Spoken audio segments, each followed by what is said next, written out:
Welcome back to the Golf Streamer. Our hosts today are Shanna Richardson and Mike McLaughlin. And now, the Golf Streamer, streaming news you can use. Hello, and welcome to another episode of the Golf Streamer. I'm Shanna Richardson. And I'm Mike McLaughlin.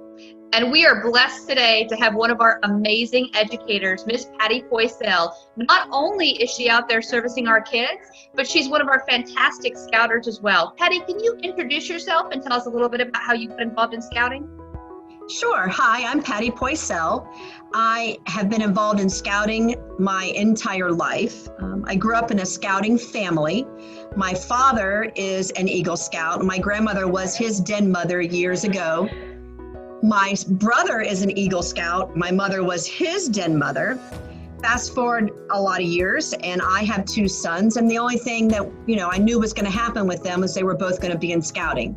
I got lucky enough that they loved it. I was with them along the way. They're both Eagle Scouts, and now I'm excited because I have three grandchildren, twin boys and a girl, and now they can all be Scouts, and I don't have to worry about choosing an organization. I'm excited about being able to do Scouts with them. That's excellent. So as a school teacher, which you've been for many years, how can parents help their students stay safe as they return back to class, whether it's transitioning to in-person school, virtual school, or a hybrid of both?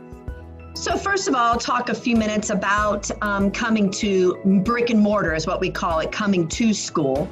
To stress with your child the importance of hand washing and using that hand sanitizer that's stationed all around. I know here at my school in Indian River County, it's everywhere.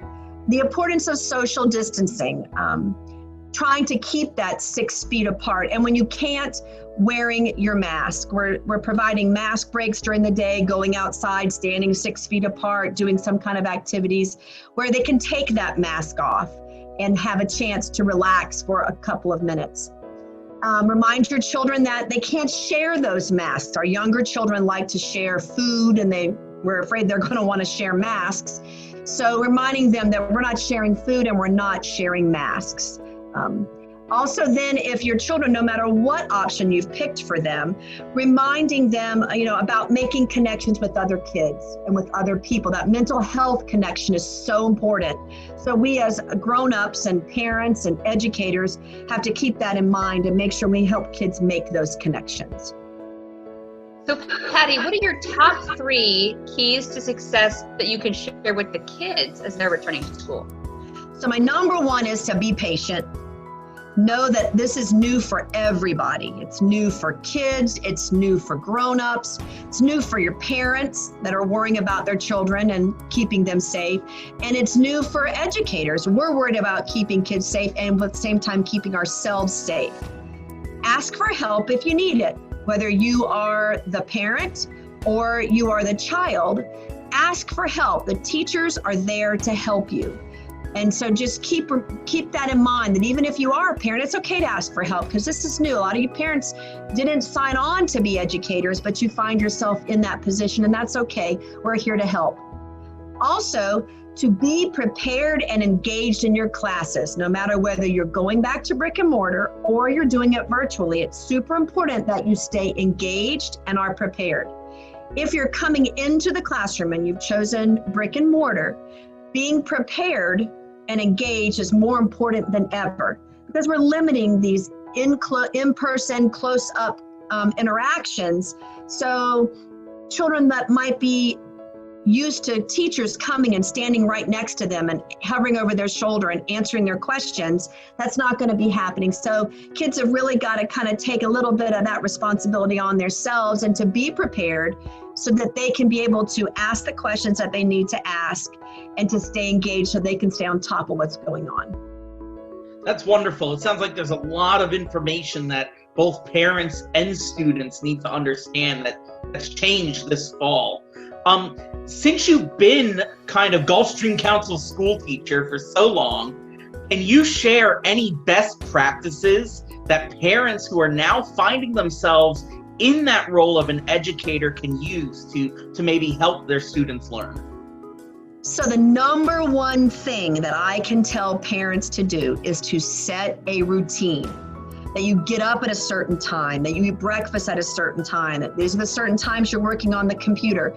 That routine is so important. Kids thrive in a routine. And if you set a routine from the beginning, they'll be much more successful at that virtual piece that you may have chosen for your child. Make sure you have a clutter-free space. Now, does that mean you need to have a desk in a room somewhere? Absolutely not. It can be your dining room table. That's fine, just that it's clutter-free so that your child has plenty of room to do whatever the instructor is asking them to do. And I understand that it's not always practical that things are super quiet either, especially if you have other children that are running around the house, maybe little ones. But to try to set aside some key times during the day where they can have quiet to complete their work. And then lastly, parents, reach out to those teachers if you don't understand an assignment or if something's been asked of your child that you aren't clear on. There's a website, Khan Academy, and it's KHAN Academy. I think it's .org. You can go on there, and for children who are kind of in the upper elementary grades or on into high school or middle school, if there's some kind of a topic that your child is having to do where math is concerned and you don't, number one, remember how to do it, and I understand that. I taught kindergarten for like 13 years and then had to go work with fifth graders. Totally had to refresh myself with how things are going so I can understand how parents might be a little confused. But there are tutorials and videos on all types of subjects. And then that mental health piece, keeping your children connected, whether it's to their friends on the phone or through Zoom or to family. Choose a family night and sit down and have dinner via Zoom with aunts and uncles or cousins or grandparents or even your best friend's family. I know some friends and myself have gotten together on Zoom. I miss my friends as well. So keeping those connections so our mental health can stay where it needs to be.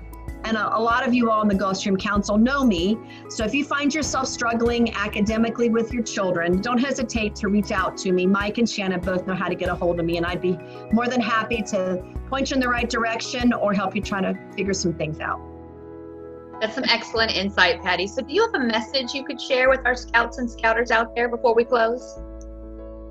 Throughout time, scouts have always risen to the occasion, especially during unprecedented times like we find ourselves in right now.